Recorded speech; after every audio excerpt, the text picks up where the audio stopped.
Elisa, quando falamos em hipnotismo, eu logo penso em manipulação, coisas sobrenaturais. Será que é assim mesmo? Eu andei pesquisando sobre o tema e não tem nada a ver. Vou contar no programa de hoje já. Um programa que também vai falar sobre como os jovens têm enfrentado a questão da pressão na hora de escolher a carreira. E ainda temos um certo vagabundo que anda pela cidade de BH espalhando poesia. E a Feira Hippie de todos os domingos com um olhar diferente.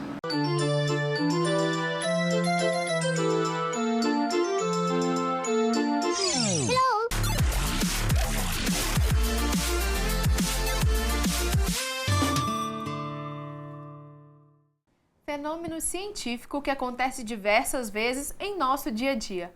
A hipnose pode se manifestar quando estamos tão concentrados em algo como um livro ou um programa de TV, por exemplo. É, portanto, um estado alterado de consciência, onde a atenção se volta mais intensamente para o interior da pessoa. E muito diferente do que se imagina, a prática não envolve misticismo nem manipulação. Inclusive, no Brasil, as técnicas do transe hipnótico registravam usos medicinais já em 1832. E nos dias de hoje, numa rotina cada vez mais frenética, como será que o hipnotismo tem ajudado os jovens? Você entendendo a hipnose, você muda a forma como você interpreta as coisas que acontecem com você.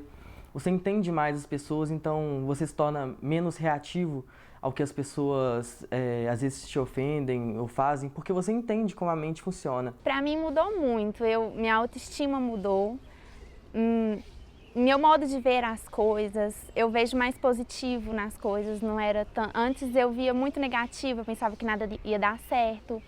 Mudou o meu tratamento com os meus pais, com as pessoas em volta. Os resultados foram ótimos, porque eu tive que apresentar, inclusive, algumas pesquisas. E se fosse antigamente, eu ficaria assim, tremendo, com o coração disparado, como qualquer outra pessoa tímida. Mas como eu fiz o tratamento, eu consegui apresentar, participei de mesa redonda, entendeu? Que são pessoas mais velhas que participam e eu estava lá apresentando o trabalho. Então foi bem gratificante. E é assim, na experiência, que diversas pessoas estão descobrindo e desmistificando a hipnose. Mas será que a aprovação é grande e todo mundo sabe como funciona? Parece que elas não conhecem muito, então elas não pesquisam, não perguntam muito, sabe? Mas fica meio assim. Muita gente desconhece o assunto e tem preconceito, mas na minha opinião isso é bobeira, porque a gente tem sempre que procurar desenvolver a nossa mente, fazer um aperfeiçoamento pessoal. A hipnose tem vários mitos, né? A maioria das pessoas ainda acredita que hipnose tem a ver com religião, ou então que hipnose, todas as vezes que você está hipnotizado, você está inconsciente, como se fosse um zumbi. Tem gente que acha que hipnose é algum tipo de misticismo e não tem nada disso. A hipnose é pura ciência. Parou, peraí. Eu sei que a hipnose não é bem assim. A prática, que é crescente no Brasil, não tem nada de sombrio, não é papo de ilusionista e muito menos de charlatão. Na verdade, é um segmento da medicina, uma prática alternativa para o tratamento de várias doenças. Vai desde, por exemplo, pessoa que não nasceu com gagueira e desenvolveu gagueira de acordo com algum trauma do passado, pessoas que desenvolveram uma depressão por causa de um evento externo causador, falecimento de algum parente, término de relacionamentos. Pessoas que desejam fazer algum tipo de tratamento para emagrecimento, pessoas que têm crise de ansiedade, distúrbios de alimentação, fobias no geral. Tudo isso a gente tem atendido com grande eficácia, sabe? O número de estudos publicados por ano sobre o assunto cresceu 50% na última década, chegando a 280 só em 2009, o último ano com números fechados. Entre as pesquisas recentes, destaca-se levantamento com 124 mulheres realizado em 2010 na Universidade de Stanford, que constatou que a prática da hipnose pode aliviar o sofrimento de pacientes com câncer de mama. Outro trabalho, feito em 2008 na Universidade da Califórnia, avaliou fumantes que usaram a técnica para largar o cigarro. O grupo de hipnotizados teve 50% mais sucesso no tratamento em relação aos que não utilizaram a prática. Nos esportes, por exemplo, né, você tem vários atletas de ponta, como Tiger Woods, por exemplo, que melhoram seu desempenho consideravelmente através do uso da hipnose. A cada tacada ele respira fundo e faz alguns exercícios de auto-hipnose para poder ter um desempenho melhor. E é isso que a gente faz na rua também, a gente faz isso, desmistifica a hipnose. A hipnose, as pessoas acham que hipnose é controle da mente, que a pessoa faz o que não quer. Então, a gente está ali na rua exatamente para poder mostrar que a hipnose não tem nada a ver com isso, que a hipnose é uma ferramenta fantástica de mudança. Eu estava passando por muito estresse na faculdade, no trabalho, no namoro, sabe? Momento de muito estresse mesmo. Aí isso estava afetando em tudo na minha vida. A gente vê que as doenças psicológicas, psicossomáticas estão cada vez aumentando mais de acordo com essa globalização, com o acúmulo de trabalho, etc. e tal. Então, com a hipnose, a gente consegue auxiliar essas pessoas. Se a gente tem a premissa de que o sujeito não nasceu com aquela fobia de cachorro, por exemplo, a gente então consegue, no estado de hipnose, ter uma hipermnésia, digamos assim, e retornar aquele caso passado e solucionar aquele conflito que gerou aquela fobia. E se você ainda está inseguro ou com receio de procurar a hipnose, o hipnólogo esclarece. Eu vou chegar lá e vai me hipnotizar, vai fazer eu dar a senha do banco e vai me fazer esquecer isso. É impossível. Nada que acontece durante a hipnose, a pessoa deixa de lembrar. A pessoa lembra tudo e a pessoa não faz nada que não queira. Então, e não faz nada que é contra a índole dela.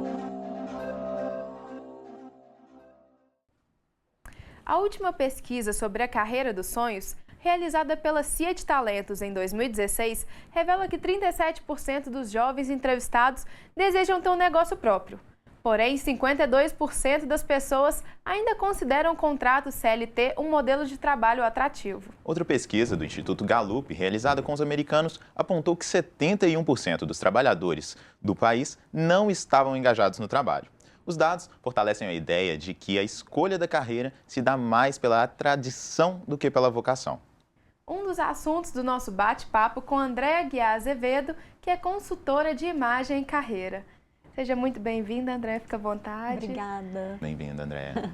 Para conversar aqui a nossa conversa, uma questão muito intensa hoje é a pressão sobre o jovem para escolher a carreira.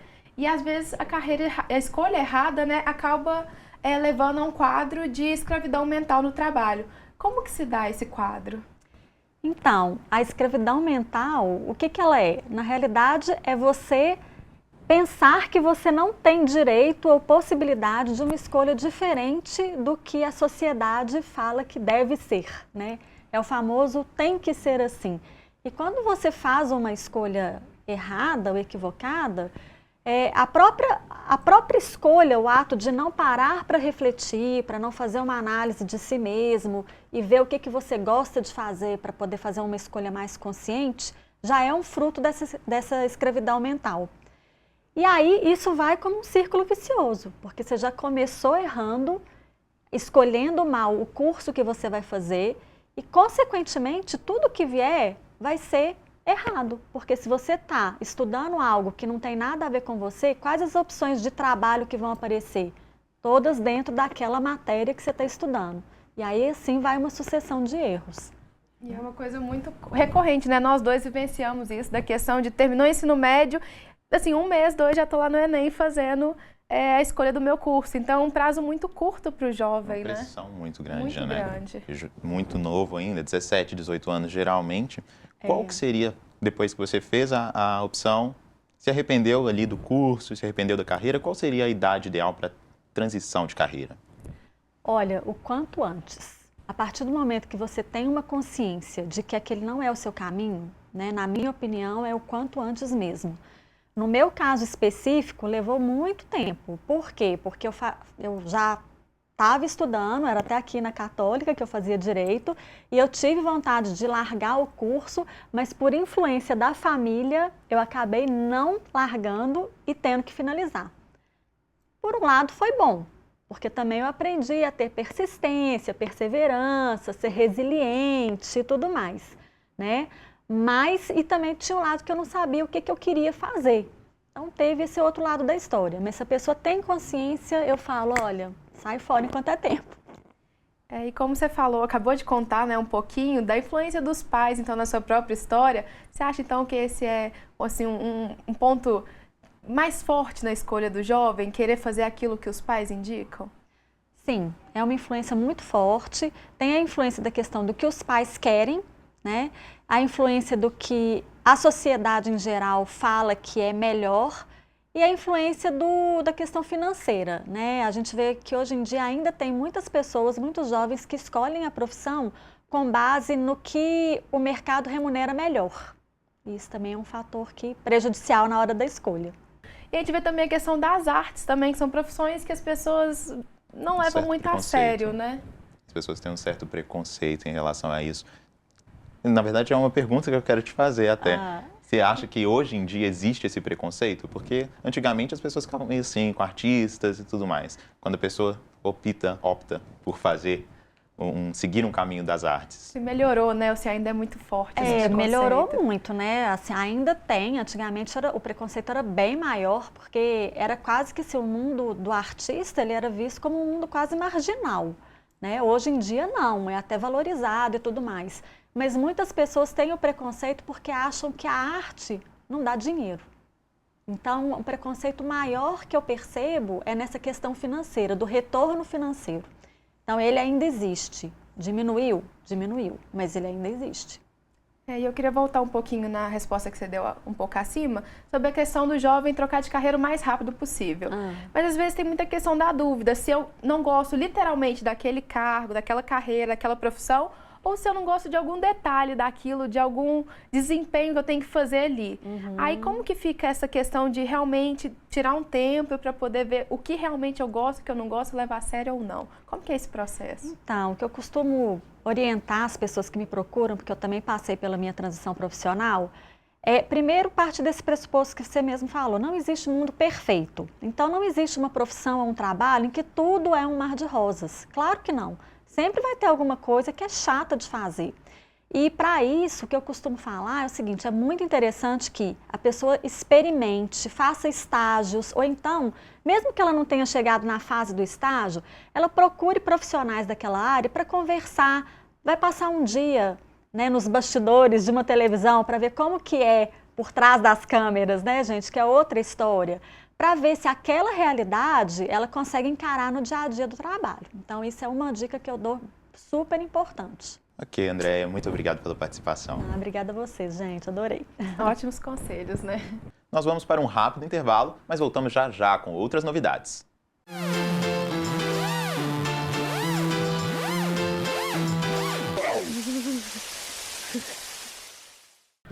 Fala galera, nós estamos começando mais um Anexo com Álvaro Petros, que sou eu no caso. No programa de hoje nós vamos falar sobre hipnose. Coloca aquela música de hipnose aí, editor. Aquelas coisas rodando que deixam as pessoas tontas.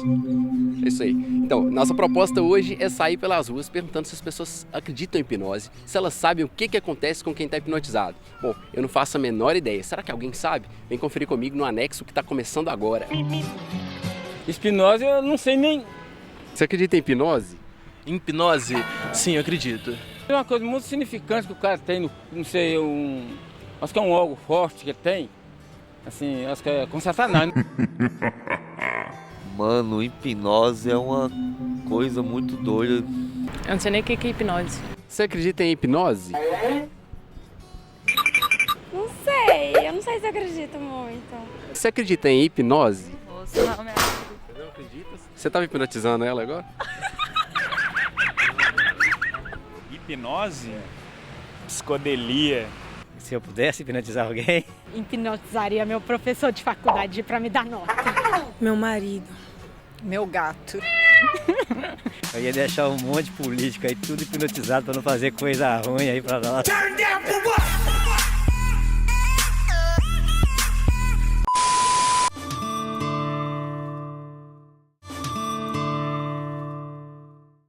Como já conversamos no primeiro bloco, a pressão começa cedo, já entre os 16 e 18 anos. A escolha da profissão certa para quem está começando a conhecer o mundo adulto é uma tarefa nada fácil. E é nesse cenário que cerca de 20% dos estudantes de universidades brasileiras acabam desistindo do curso em que ingressaram. O assunto fica mais sério ainda quando essa escolha é feita por pressão dos pais, da sociedade e até da remuneração financeira. Mas sempre tem exemplos que vão na contramão. E é o que a gente confere agora na reportagem de Emily Ferreira. leveza nos passos de uma bailarina se alia à precisão das palavras de um advogado nos tribunais. A versatilidade dos químicos manipulados pela farmacêutica se compara às imensas possibilidades artísticas da professora de circo. Mas o que elas têm em comum? Eu sempre tive realmente o sonho de ser bailarina, sempre quis ser bailarina, mas eu também acho muito importante ter uma área acadêmica fora do mundo da arte. Eu me formei em farmácia e atualmente eu trabalho como professora de circo e também sou aluna de circo, mas dou aulas para crianças e adultos. Segundo pesquisa realizada pelo Banco HSBC, medicina, engenharia e direito são a preferência absoluta dos pais para a escolha de carreira dos filhos. Dentre as profissões tradicionais, 23% dos pais disseram que gostariam que os filhos cursassem medicina, 18% engenharia e 12% direito. Os pais sempre têm muita influência na escolha da nossa vida profissional, porque é através dos nossos pais que a gente escolhe o que a gente gosta, é através da influência dos pais que a gente recebe as referências de valores, recebe as referências, as principais referências profissionais, porque a gente vê desde pequeno nosso pai e a nossa mãe trabalharem. Então é a nossa primeira fonte de inspiração para escolher uma profissão, vem dos nossos pais. E se engana quem pensa que só os mais jovens têm de lidar com a difícil decisão: seguir a carreira tradicional ou fazer aquilo que realmente ama. Geralmente, os pais que estão aí entre 40, 50 anos, são pais que viveram uma geração que valorizava muito o trabalho e que ainda continuava presa nas carreiras tradicionais, medicina, engenharia, direito, e isso com certeza impacta na escolha dos filhos. Na verdade, eu sempre gostei da área de humanas, então a psicologia, sempre gostei de psicologia, mas o meu pai, ele sempre queria ter um filho advogado. E às vezes os pais eles querem ver nos filhos aqueles que eles queriam ser para eles, né? Na dúvida, é sempre bom escutar as pessoas e seguir conselhos, especialmente se a dica vem de quem já teve de decidir entre a razão e o coração. Eu me defino meio a meio, eu me defino meio bailarina, meio advogada. Acho que o balé ele realmente me ajuda muito até para me expressar, poder conversar.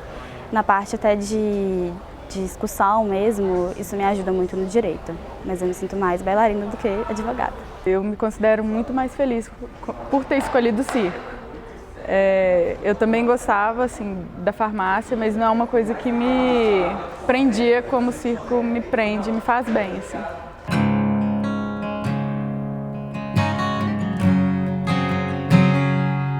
Eu vou dizer àqueles que eles busquem, corram atrás dos seus sonhos,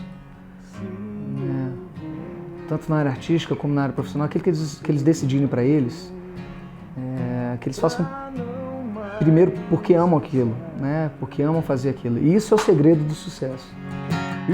Está tão perto quando vejo o sol brilhar. Sei que o meu amor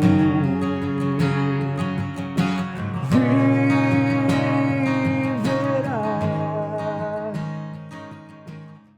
Se é cantor, tá, mas trabalha com o quê? Se é ator, o que pretende fazer para além disso? Citei aqui duas das muitas indagações feitas a quem escolhe viver da arte. E é para sair da margem ou permanecer nela que um jovem poético reforça esse estereótipo mostrando os valores de um vagabundo.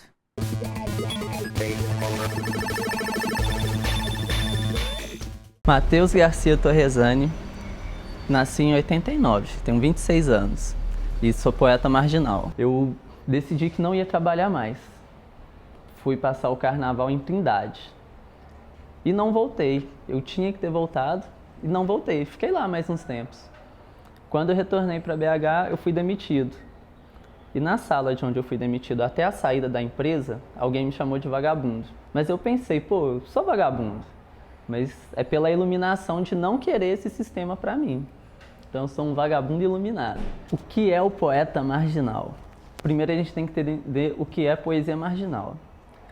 Poesia marginal, ela é voltada para críticas, para questionamentos, usa o português mais simples, mais direto mesmo, com a linguagem popular, para que todas as pessoas possam entender. Quanto ao poeta marginal, ele não só escreve esse gênero, mas ele também o vive. Você pode escrever poesia marginal e ter lá seu emprego, saca? Tranquilo. Cara, eu não faço ideia de qual foi a primeira poesia que eu escrevi. Mas uma bem do início que marcou muito chama Jeito Mineiro, que fala de Minas Gerais, saca? Principalmente do interior mineiro. Não foi eu que escolhi a poesia, saca? Foi algo bem natural, assim. Eu comecei a frequentar um sarau e fui tomado por aquilo, sabe? Não foi uma escolha, eu vou ser poeta marginal. Eu me encontrei nesse caminho. Eu sobrevivo da poesia vendendo ela nas ruas, nos bares, na porta de centros culturais. Eu faço livro, fanzine, imãs de geladeira com as poesias e vou pra rua, saca? Abordo as pessoas. As mudanças que eu causo, elas não são grandes na sociedade, mas elas são fortes nas pessoas. Eu recebo muitas mensagens de pessoas que mudaram, tomaram atitudes em função das coisas que leram, saca? Eu não sei onde eu pretendo chegar com a poesia marginal. Eu pretendo ir. O destino pouco me importa. O mais importante de tudo é a caminhada. Eu não espero um reconhecimento social, sabe? Perante a sociedade por inteiro. O reconhecimento que eu espero é com a pessoa que está na minha frente, saca? Eu não penso no macro, eu penso no micro. Influenciar a vida de alguém de maneira positiva tá ótimo pra mim, saca? Eu não pretendo deixar um legado, eu pretendo deixar uma contribuição para a humanidade, saca? Às vezes, cometo o erro de acreditar que os melhores anos da minha vida são os que ficaram para trás. Mas no instante seguinte vem a iluminação, trazendo paz ao meu espírito. Os melhores anos da minha vida são os que estão por vir, pois neles estão guardadas as novidades que eu tanto anseio descobrir. Durante a semana, ela é uma das avenidas mais movimentadas de Belo Horizonte. Quando chega o domingo, continua como uma das vias de fluxo mais intenso da capital mineira. Porém, com uma nova estampa, contraproposta. Os olhares deixam de estar presos aos sinais de trânsito para apreciar a diversidade típica da feira hippie.